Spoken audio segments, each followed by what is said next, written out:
Well, the United States was carrying out what it claims to be a freedom of navigation type exercise using the drone flying what they claim to be international airspace. Um, the problem is the international airspace that they claim to be flying in is adjacent to the Crimean Peninsula, one of the most sensitive military locations for Russia at any time, and especially so now that Russia is engaged in a war with Ukraine, where the Crimean Peninsula figures heavily. Um, One of the things that nations can do during times of conflict like this or crisis is to declare exclusionary zones. So normally you have a 12 nautical mile extension of your territorial limit. But what you can do is say we're going to extend that for a period of time because of special national security reasons. We do it, other nations do it, and Russia has done it. Basically telling the United States, don't bother flying your drone through this space or any aircraft through this space. Um, well, we opted to fly our drone through that space because we claim that Crimea doesn't belong to Russia. It belongs to Ukraine. And therefore, the territorial extension out of Ukraine belongs to Ukraine, and Russia doesn't get to impose its own exclusionary zone on that. So we're playing semantic games. And on the surface of that, the Russians may not, in and of itself, on that choose to create a conflict. We know the British tried this with a ship back in the summer of 2021. I remember they sailed a destroyer right along the same path that the Reaper was on. At that time, the Russians fired warning shots, and when it was done, they told the British, if you ever sail here again, we'll sink the ship. No questions asked. We won't put up with it. Well, the British stopped sinking ships or sending ships. We sent the drone, and Russia gave us instructions. Get out of here. 19 times they flew by it. 19 times. If you don't get the hint by the 19th time, then Russia gets to do things like dump fuel on the drone to break up its aerodynamics and bring it down. They didn't shoot it down, but they brought it down. But here's the question. Why? Was this just about a diplomatic spat? No. You see, the United States is in the business of using intelligence information collected on Russia, giving it to the Ukraine so the Ukrainians can carry out attacks against Russia. So we are an active participant to the conflict. So the notion that we can come in and claim some sort of, international freedom of navigation status, that we are purely an innocent party, is absurd in the extreme. We collect intelligence. On the left wing of that drone was one of the most sophisticated signals intelligence collection platforms available for that drone. It was actively collecting intelligence on against Russia to give to the Ukrainians so the Ukrainians could use it for war. We were a legitimate target of war. Russia should have shot us down out of the sky. The fact that they didn't means that Russia's in the business of escalation management, not trying to make this a big deal. But it is a big deal because the intelligence we provide to Ukrainians results in dead Russians and destroyed Russian equipment. Did the Americans, I'm going to use a phrase that may not be correct, turn off a transponder or turn something off on the drone so as to make it more stealthy and less observable? I've heard that, but it makes no sense. First of all, this drone was flying at an altitude that is imminently detectable. It's flying through airspace that the Russians are monitoring every aspect of it. It was picked up when the moment it took off, and the moment it came in. They might have turned the transponder off for this reason. There are people out there call themselves the OSINT, the Open Source Intelligence Community. These are a bunch of non-military, non-governmental people who monitor stuff. And there's a lot of people who put out flight paths. So they'll sit there and say, we monitored the drone as it did this, we monitored this, and they'll show aircraft flying. We may have turned off the transponder, not to fool the Russians, but to fool them so that we can tell a story about where the drone was flying that can't be verified by somebody. Because if OSINT people had this transponder, they would show exactly the flight path, and any logical person looking at it would say, man, if that was a Russian drone flying that close to an American space during a time of war, collecting information on America to give it to people trying to kill Americans, we'd have shot it down too. Let me make sure that I understand what you're saying. Russia and Ukraine are at war. The United States and NATO are backing up Ukraine with cash, with military equipment, and secretly with human beings on the ground. The drone was engaged in an act of war by spying on the most sensitive aspects of Russians' of Russia's military gathering of human beings and of equipment anywhere in Russia. The drone was a legitimate target of war, intentionally sent into the theater of war by American military authorities. Is all of that true? Absolutely. Here's what, I can't say this with a straight face. Here's what Senator Lindsey Graham would have done if he were the president of the United States. Well, we should hold him accountable and say that if you ever get near another U.S. set flying in international waters, your airplane would be shot down. What would Ronald Reagan do right now? He would start shooting Russian planes down if they were threatening our assets. I can't imagine that Ronald Reagan or any American president in his right mind would kill Russian pilots because they came too close to an American drone in an area of airspace that Russia has claimed hands off on because of its sensitivity to what's going on the ground. Lindsey Graham doesn't know what he's talking about. I mean, I'm going to be polite on your show, Judge, out of respect for you. Correct. And I'm not going to call him what he deserves to be called. Isn't he a general in the Air Force Reserve, and he doesn't know what the hell he's talking about? Well, I think he's a colonel, and he's a lawyer. So there we are. But the fact is, unlike Lindsey Graham, well, I can say he served, but he doesn't know what he's talking. During the Cold War, during the time of Ronald Reagan, we flew the most sensitive reconnaissance missions all along the periphery of the Soviet Union. And on numerous occasions, the Soviets challenged us. What would Ronald Reagan do? Hey, Lindsey Graham, how about the USS Caron in the Black Sea, 1988? An American cruiser was coming too close to Crimean Peninsula. Imagine that. And what did the Russians do? They sent a ship out that rammed it to knock it off course. Made physical contact. What are you going to do, Lindsey? Sink the Russian Navy? You idiot. No, this is what big boys do. You see, big boys play big boy games, and they understand the consequences of the big boy game. We pushed it too far. The Russians took down the drone. Big boys back off and go, lesson learned. Lindsey Graham, a little boy, wants to play tough guy. It ain't going to be him in the cockpit of the American aircraft. And I'll also tell you this, Lindsey, you don't have enough airplanes to put up and shoot down 2 Russian airplanes next to Crimea because they got an air defense system that includes the S-400 missile. They'll shoot down everything you're bringing in at it. And what are you going to do now? Bomb the air defense systems? Then they bomb your airfields. Then what, Lindsey? We got a nuclear war. Is that what you want, Lindsey Graham? Everybody listening to Lindsey Graham should dismiss him immediately as a dilettante, an idiot, and a warmonger who only wants to get America in trouble. And if you take a look at his face, you'll understand. He's not going to be the one who's paying the price. Here's his colleague and fellow neocon, Senator Marco Rubio. I think our response should be to fly more of these in that area and to potentially have them escorted by U.S. fighter jets who are manned and have the capability to respond. These are unarmed platforms. They're generally out there for reconnaissance, to see what's happening in the ocean, to have a situational awareness of what's going on in the area, totally according to international law. And so I think we should fly more of them. We shouldn't stop flying them. And in many cases, we should be prepared to scramble jets and respond if they are threatened by Russian aircraft. Again, the dumbest man in the world. Does he not understand, Marco, who's never served in the military? You want to take American military aircraft and fly them escorting a drone. Do you understand that the only advantages we have in air-to-air combat is long-distance engagement? You see, we don't do dogfights anymore, Marco. It doesn't work that way.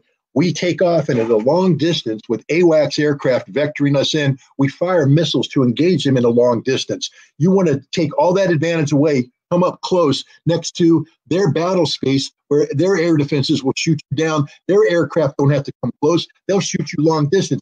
You're an idiot. He doesn't know anything about war, and he doesn't know anything about international law. Pro hint, Marco, when you fly an intelligence asset, collecting intelligence on one target, and you provide that intelligence to the other side to kill that other target, you're a participant in the conflict. You lose all the protections you have. You should be thankful the Russians aren't shooting down everything we got. What is the, if I were a guest on the show instead of the host, I'd be going, you go, Scott.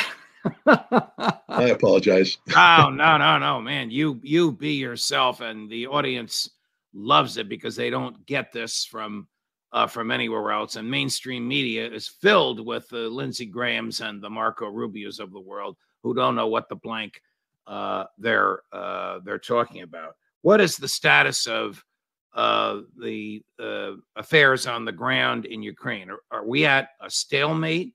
Is Bakhmut about to fall? Are the Russian troops amassing, waiting for the earth to dry so they can come in enormous numbers? What do your sources and your observations tell you, Scott? Every day this battle for Bakhmut goes on, the Ukrainians are suffering close to 1,000 dead a day. So this isn't a stalemate. This and is the a Russians slaughter. and the Russians, like maybe 80, 100. Okay. It's still a lot. I'm not trying to minimize it. There's suffering casualties. Those are casualties that would break the heart of America. Remember, we lost 200 guys a week in Vietnam, and we freaked out as a nation. The Russians are losing 80, 100 guys a day. That's a heavy casualty, but it's not what the Ukrainians are losing, which are they're suffering overwhelming casualties and their equipment. The Ukrainians are on the they're on the cusp of the breaking point, and that will be reached sooner rather than later. I can't sit here and say Bakhmut will fall tomorrow, fall in a week. Bakhmut will fall. We know that. And when it does fall, it will open up the Ukrainian front like a can that bursts. And as President Zelensky has said, if Bakhmut falls, all of the Donbass falls. It opens up the entire Donbass region for the Russians to move in and take it. That's why the Ukrainians are fighting so hard for it. They are fighting hard. Let there be no doubt about this. This is not an easy fight. So this is not a symbolic victory or an emotional victory or a victory. This is not a symbolic fight or an emotional fight or a fight for morale. This is a substantive fight, which when lost by the Ukrainians will have a substantive and material effect on Russia's march westward. Agreed? Agreed.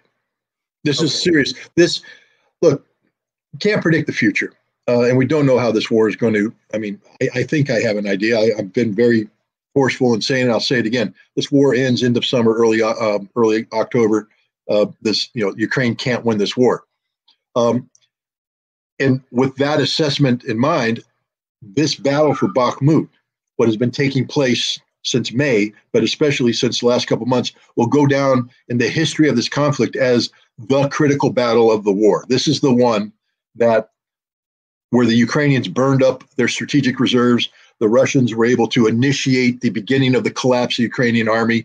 This is the battle that will go down as the Kursk. Kursk was a key battle during World War II on the Eastern Front. This will go down as the Gettysburg for Americans. Understand that. Gettysburg was the turning point in the American Civil War. Bakhmut is the turning point in this conflict.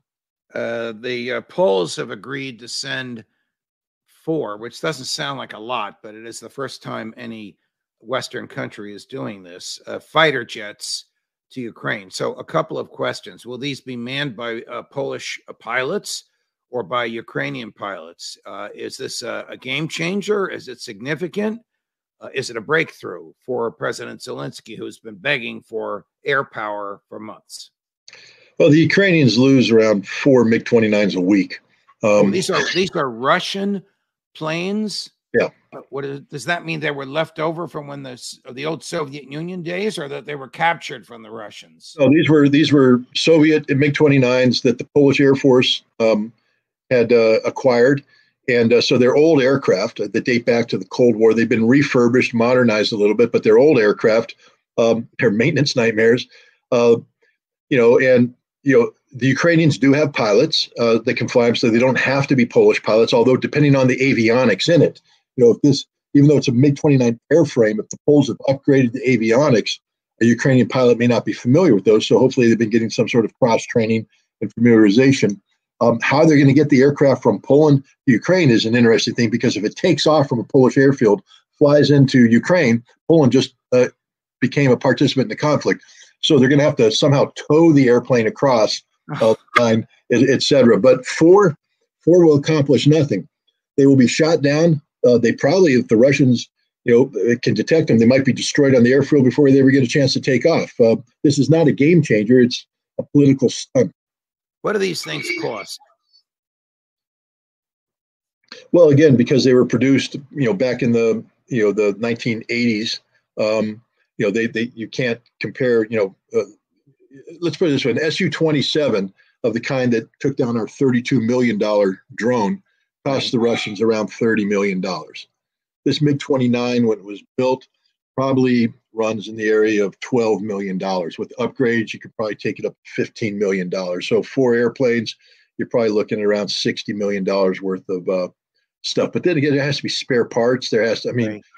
This is not as easy as people are like, well, why don't we just give them 4 airplanes? Because they're 4 logistical nightmares. Earlier today, when interrogating Jack Devine, I got him to acknowledge, I don't take credit for this because he just says what he wants to say. He acknowledged that an American goal in all of this is to drive Putin from office by weakening the military, causing a defeat, and then causing the people in Russia that can pull the levers of power to say enough is enough. It's time for you to go. After he said that, I countered with, and suppose he's replaced by his successor, Dmitry Medvedev, who has called for an invasion of Poland. This was Jack's response to that. He fails. Why? Because he didn't bomb enough houses? Because he didn't kill enough people? That he didn't put his best? No, the next person isn't going to have new armies. So the next person is doomed to fail. I'm working on when Putin goes, they're going to sit around the table. Hey, enough of this stuff. Let's get an air gap. So I do not think they can't be more hostile. There's no more hostile play. It's not like Putin's laying back and being nice to us. Does he know what he's talking about? No. First of all, anybody who thinks that we're going to succeed in removing Vladimir Putin from office doesn't know Putin, doesn't know Russia, doesn't know anything. And I hate to say that about Jack Devine because clearly he's a man who served his country honorably in a very difficult role. But, no, the Russians just, again, as NATO basically bleeds out, giving all of its equipment to Ukraine. And understand, the United States military has come out and put an additional budget requirement in. $300 million is what, or $300 billion, I'm sorry, is what it's going to cost to replace the equipment that we sent to Ukraine. $300 billion. So we sent what? Wait. Joe Biden has a blank check for $113 billion. It's going to cost us 3 times that to replace the equipment that he's given to President Zelensky? Yeah. That's just, I'm not making the number up. The Pentagon said that. So, that's the case. So meanwhile, we're going to go bankrupt trying to get back to the status quo. Does Jack Devine understand that Russia has expanded its military from 900,000 to 1.5 million? These will be professional troops, that Russia's defense industry is working overtime to build the equipment to do this. I don't think Jack Devine knows anything about Russia. I don't mean to be disrespectful to the man, but clearly what he's saying is he doesn't understand the Russian military. He doesn't understand the Russian defense industry. He doesn't understand Russian politics. He doesn't understand Vladimir Putin. Putin's not going anywhere. He's more firmly entrenched today with the broadest base of support of the Russian people. And unlike the United States, name the last Russian bank to fail. You can't. Okay. And I don't want to go down that road. They just built a new subway. This is all connected. The federal government wasting and blowing money and then deciding who it's going to bail out and who it's not going to bail out, picking winners and losers. From my perspective, there's one guiding principle in all of this. What will help old Joe get reelected? That seems to be the guiding principle of this federal government. If it'll help him to get reelected to be a wartime president like his heroes Abraham Lincoln and FDR, he'll make sure we're in war. If it'll help him get reelected to bail out the depositors at a bank over and above what the federal insurance is, but not the investors in the bank, he'll bail out the depositors. If it will help him to get reelected to bail out the investors, he'll bail out the investors. There's no rhyme or wrong. There's no constitutional principle here. It's what will help old Joe. Here's Jack describing President Putin. Actually, before we get to that, President Putin said something earlier this week that made me think of you. I also thought of Jack, and I thought of Colonel McGregor. President said, Germany is still under occupation. He was tweaking and mocking Chancellor Scholz for the sheep-like, lapdog-like way in which he permitted the United States of America to invade his country by destroying the pipeline, as if the U.S. were still occupying West Germany as it did after World War II. And when I heard President Putin say that, I never thought I would applaud something he said, but I applauded it because it was morally correct, it was historically analysis, and it was true. Look, the United States acts as if Germany's not a sovereign state. It's not just the bombing of Nord Stream. Do you recall under the Obama administration that the National Security Agency was listening to the personal cell phone conversations of Angela Merkel? Yes. You know, we have military bases. Do you remember Donald Rumsfeld mocking the Germans in the lead up to the Iraq War, calling them old Europe? We wanted to turn Germany into a lily pad where we would just assume our ability to go in and use military space in Germany to carry out our adventures in the Middle East. Well, legally speaking, Germany isn't occupied, you know, in the aftermath.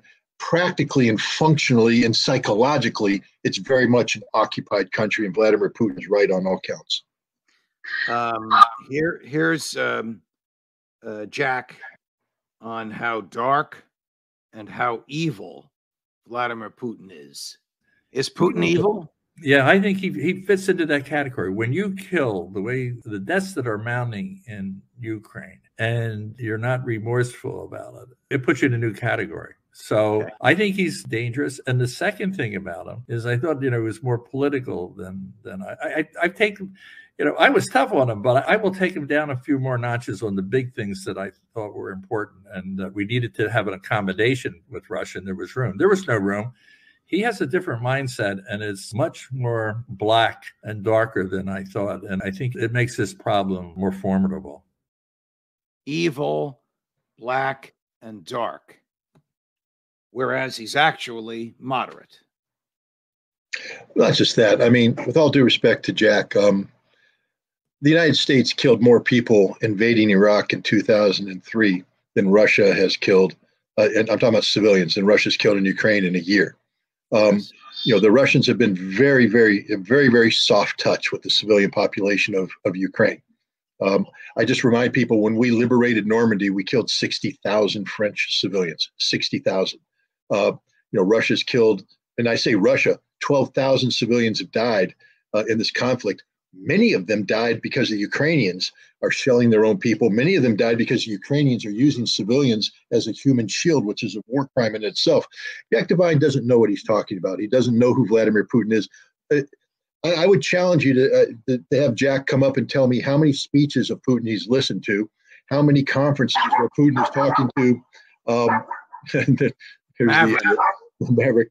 How many conferences, you know, that he's observed? My guess is that Jack Devine doesn't follow Vladimir Putin and is not aware of Vladimir Putin and shouldn't be talking about Vladimir Putin. Scott, we're going to set up that debate with you and Jack. Maybe Maverick can moderate it with me. Yeah. I shouldn't laugh, but you put well, he was supposed to be locked up in the bedroom. I don't know how he got out. I'm going to investigate that issue. That's something you should be worried about.